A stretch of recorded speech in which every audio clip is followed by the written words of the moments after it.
Quite a few years ago, I found myself in a situation where I was almost bankrupt, and I needed to take my core competency, which is Hong Kong immigration, and turn it into something profitable. So my presentation is 15 minutes long, but it encompasses 5 years of experience, and I'll be disclosing and sharing information with you tonight that I haven't shared anywhere else previously, even though I publish a great deal on our websites.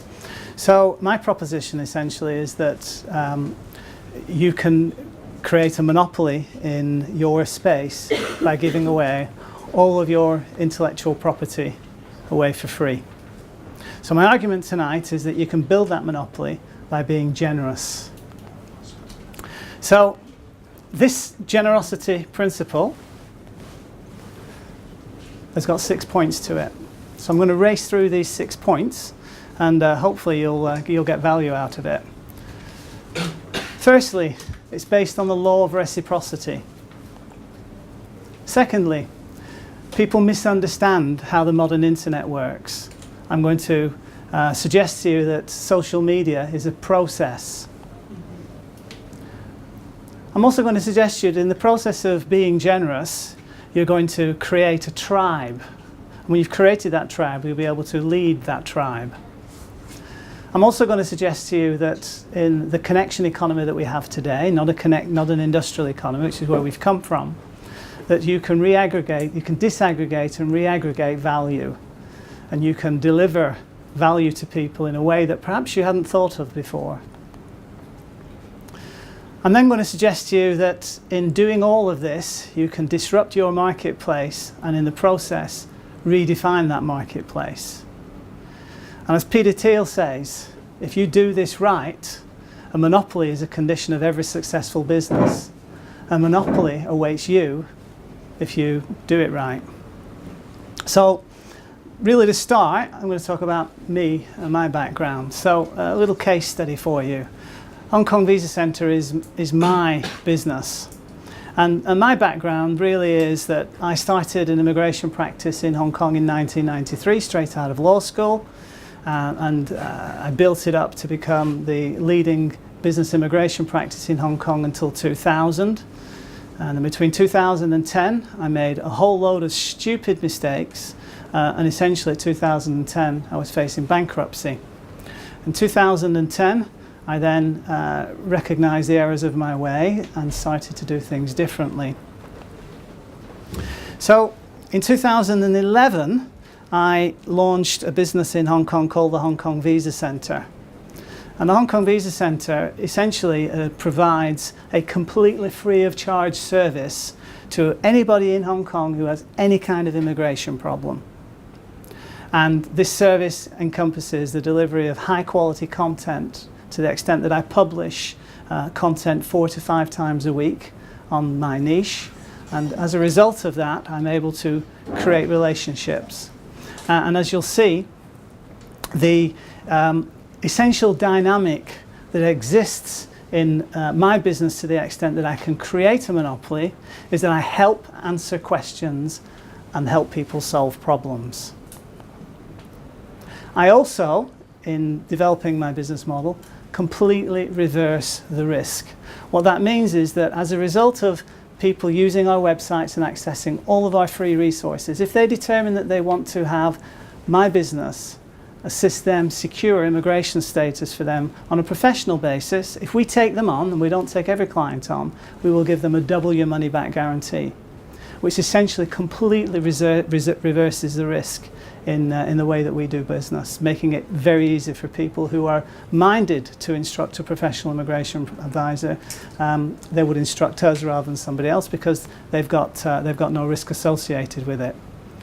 Moreover, we apply throughout our business both in terms of the dealings that we have with our clients, the dealings that we have with people that are interested in what we're doing, and all of our staff, the golden rule. It's a very simple policy in our business, and that's to treat other people like you yourself would hope to be treated.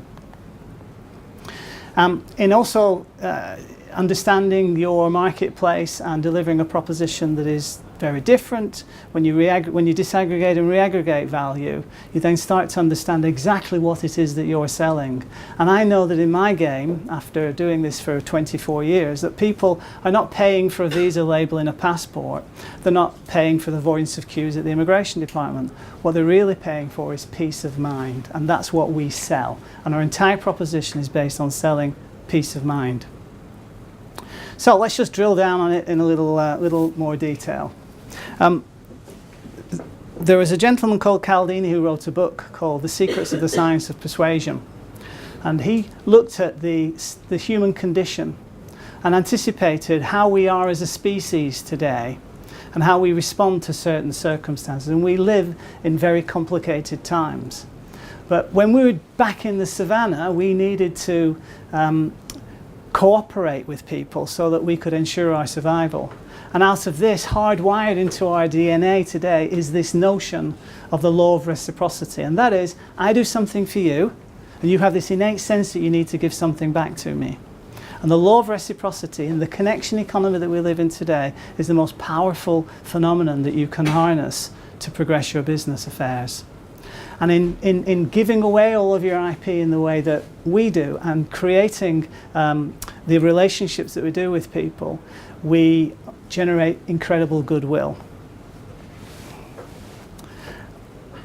When you are generating your goodwill using the internet in the way that we do, you essentially are able to create relationships. And those relationships, because of the use of social media today, are incredibly easy to generate. It's not commonly understood that social media technology is actually a relationship enabling technology. If you think about social media and your use of any social media, and for that it's WordPress, it's Meetup, it's Twitter, it's LinkedIn, it's Facebook, it's all of these technologies that you use to be able to reach out to individuals. When you're using that technology, you're actually creating relationships with people, and you don't yourself perceive, when you receive a communication, you don't perceive that you're part of some greater audience. You believe that the party that is imparting their connection to you, they're looking to have a relationship with, they're looking to deal with you. So social media is actually a process to create relationships. It's a relationship enabler. And social medias, as I say, are not part of an audience. People misunderstand how the internet works. Social media is different from broadcast media. Broadcast media was designed at a time when information and the means of communicating the information were necessarily forged together, because nobody had access to a large audience except for those people who had the resources to generate that large audience.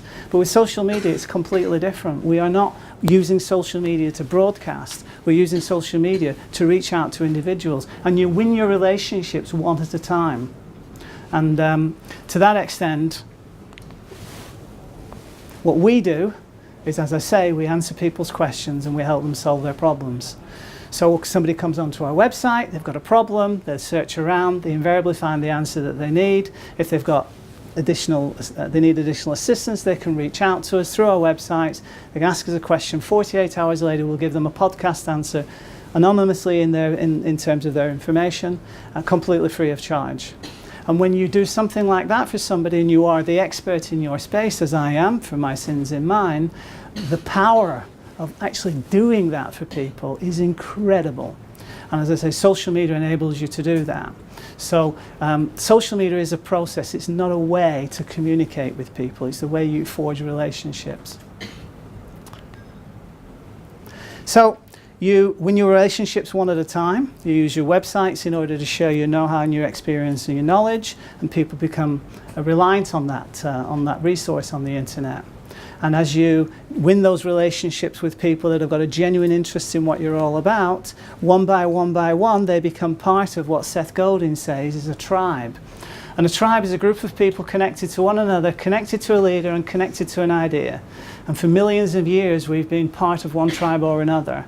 And today in the connection economy, a group only needs two things to be a tribe.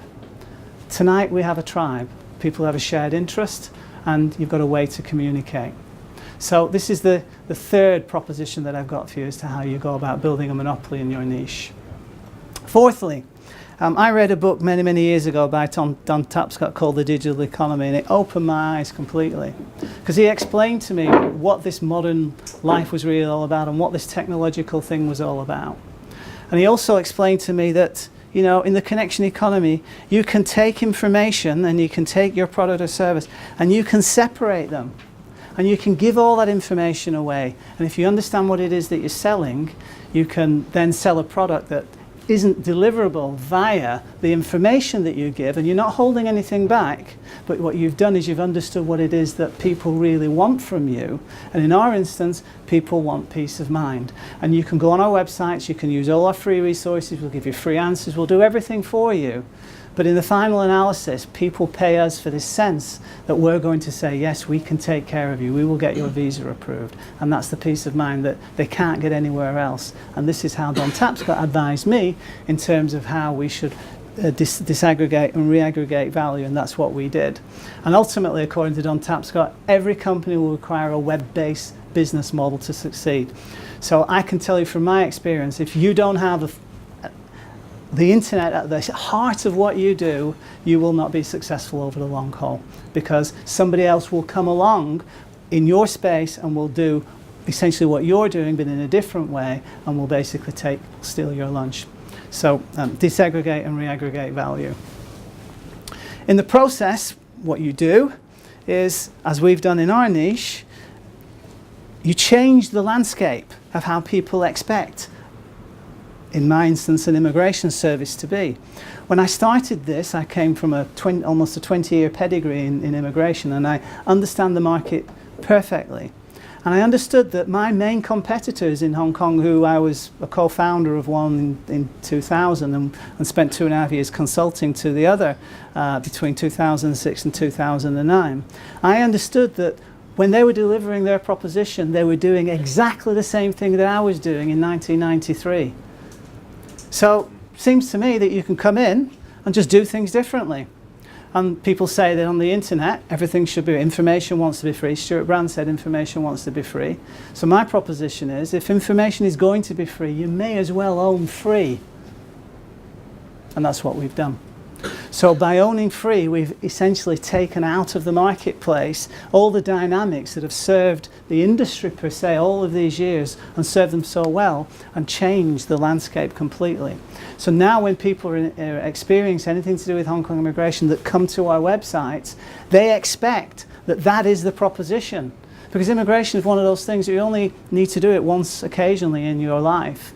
And it's not as though you completely understand how an immigration service is generally provided. So if you find your way onto our websites and see what we're doing and understand what it's all about, your mind is changed forever.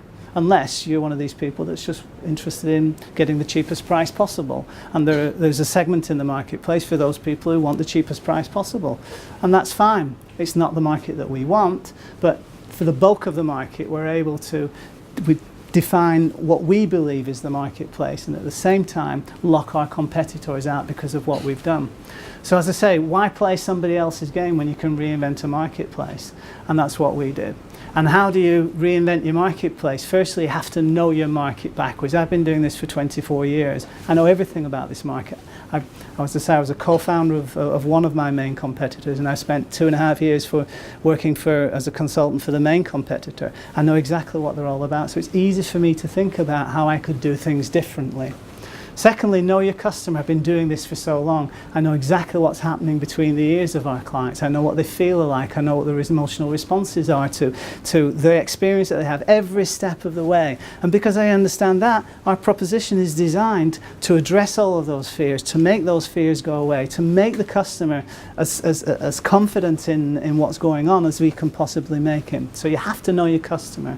Moreover, as I mentioned, you have to know your competition, because if you know your competition, you can construct your proposition and do things incredibly different from them. So if you do that, as we've experienced, a monopoly awaits. Peter Thiel wrote this book, published about 18 months or so ago, based on the Stanford talk that he gave, I think about 4 years ago. And I came across the Stanford talk about 2 years ago, and it was the first time that I'd heard somebody really in the know. And Peter Thiel was a co-founder of PayPal. He's one of Silicon Valley's most preeminent venture capitalists. Someone really in the know came up with this idea that every successful business, the natural condition is a monopoly, because if you do it right, you do it against your competition, they can't compete against you. So by doing this, as we've done, you own a market that's entirely of your own making. And this business model that we've adopted, and you can think about this for your business too, it completely reverses the risk. Over time, if you publish like we do, you create huge barriers to entry, and it makes it very, very difficult for your competition to respond.